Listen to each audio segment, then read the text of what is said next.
زنا کی وجہ سے جس کی روزی اللہ نے اٹھا لی ہو، ملا کا تعویذ اس کو کیا فائدہ دے سکتا ہے؟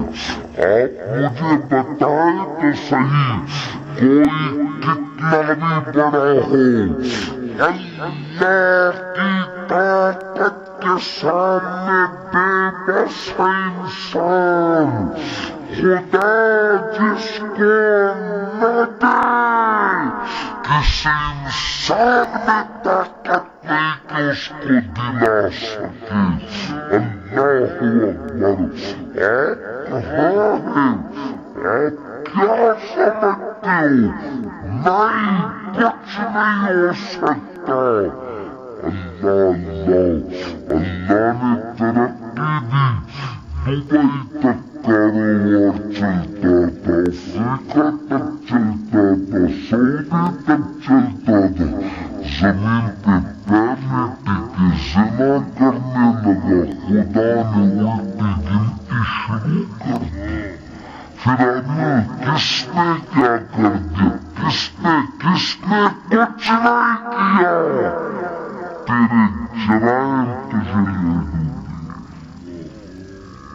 تیرا گناہ تجھے لے دوں گا، تیری آواریت تجھے لے دوں گی، تیری عیاشی تجھے لے دوں گی۔ زنا کو سمجھتے کیا ہو؟ بزرگوں نے کہا جہاں زنا ہے وہاں فنا ہے۔ خواتین سے بھی کہتا ہوں میری بہنوں، نگاہوں میں پارسائی پیدا کر۔ پھر کہتا ہوں جو میرے سامنے بیٹھ کے سن رہے یہ لوگ زانی نہیں ہیں۔ زانی لوگ ایسی محفلوں میں تھوڑی آتے ہیں۔ جو میری بہنیں بیٹھی وہ ایسی نہیں ہے، لیکن بات یہ کہی جاتی آپ کو مخاطب کر کے جو نہیں آئے ہیں ان تک بات پہنچانا مقصود ہوتا ہے۔ آپ یہ نہ سمجھے کہ ہم آپ کو کہہ رہے ہیں، واللہ آپ کو نہیں کہہ رہے، آپ تو بڑے مقدس ہیں۔ آپ کی جوتیاں ہمارے سراخوں پر ہے، آپ آتے ہیں آپ پہ احسان کرتے ہیں، آپ نہ آئے تو محفل کیسے ہے؟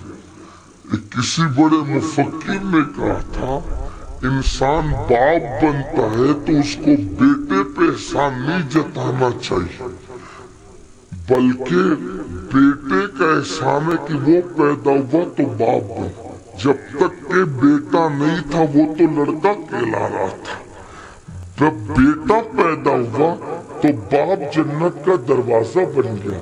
تو ہر ایک کا ایک دوسرے پر احسان ہے، یہ بات یاد رکھنا۔ تو یہ بات ہمیں اس کا احساس ہے۔ امام اس وقت تک امام نہیں ہوتا جب تک اس کے پیچھے صف کھڑے ہو کر کے نماز نہ پڑھے، ورنہ وہ فرد واحد کہلاتا ہے۔ تو پیچھے کی صف نے آگے والے کو امام بنایا، تو امام کو سوچنا چاہیے کہ میری صلاحیت نہیں، پیچھے کھڑے ہونے والوں کا کرم ہے کہ میرے پیچھے آگے تو میں امام بن گیا۔ اسی لیے میں بھی آپ کی بہت قدر کرتا ہوں، اپنے آپ کو آپ سے بہت بہتر آپ کو اپنے آپ سے بہت بہتر سمجھتا ہوں، مجھ سے بہت بہتر ہے۔ کیوں؟ آپ نہ آئے تو میرے یار کی محفل کیسے سجے، آپ نہ آئے تو میرے محبوب کی محفل کیسے سجے، آپ نہ آئے تو یار کا ذکر کیسے کرے۔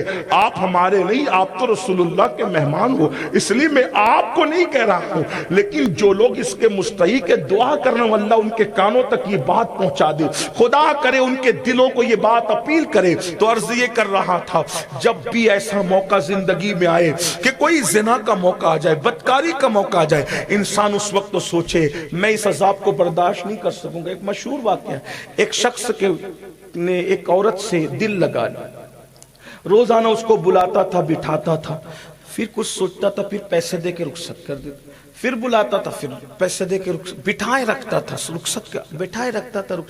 ایک دن اس نے اس لڑکی کو اس عورت کو بلایا، بلانے کے بعد بٹھا کے دیر تک دیکھا، پھر اچانک ایک غلام سے کہا چراغ لاؤ۔ چراغ لایا، آیا تو پھر اس نے اپنی انگلی کو چراغ میں ڈالا۔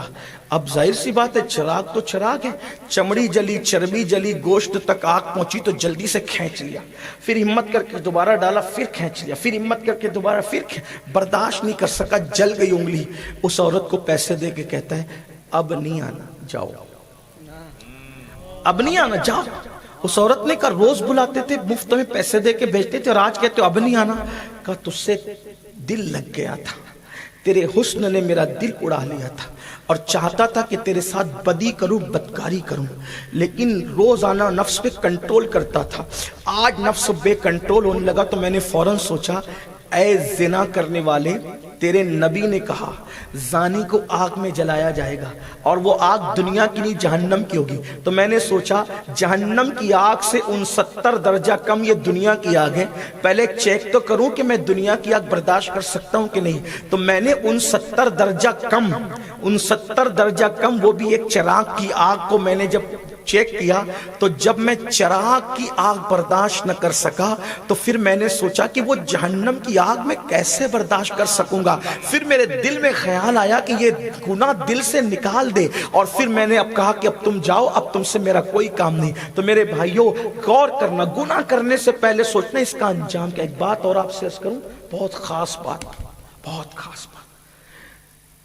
بزرگوں نے فرمایا جو زنا کرتے ہیں اللہ ان کی نسل میں لنگڑے، لولے اور عیبی اولاد پیدا کرتا۔ ہاں، یہ خدا کی طرف سے بہت بڑی سزا ہے۔ زنا کرو گے، مستیاں کر لو، مزے کر لو، اللہ کی مار، اللہ کی لاٹھی میں آواز نہیں ہے، پھر لنگڑی لولی نسل کے لیے، اندھی بہری نسل کے لیے تیار ہو جائے۔ میں یہ نہیں کہتا کہ سب کے گھر میں جو عیبی اولاد پیدا ہوتی صرف زنا سے ہوتی ہے، ایسا نہیں۔ کچھ لوگوں کو بطور عذاب ہے، کچھ لوگوں کو بطور آزمائش، جنہیں آزمائش کے طور پہ دیا جاتا ہے پھر ان کو نوازا بھی جاتا ہے، وہ ایک الگ عنوان ہوا۔ ہر بندے کو بطور عذاب نہیں، کسی اللہ والے کو آزمائش کے طور پہ بھی دیا جاتا ہے۔ مگر سن لو، اگر کسی کے دل کے اندر زنا کا شوق جاگتا ہے تو وہ اپنے بزرگوں کا فرمان دل کے کانوں سے سن لے، زنا کرنے والوں کی نسل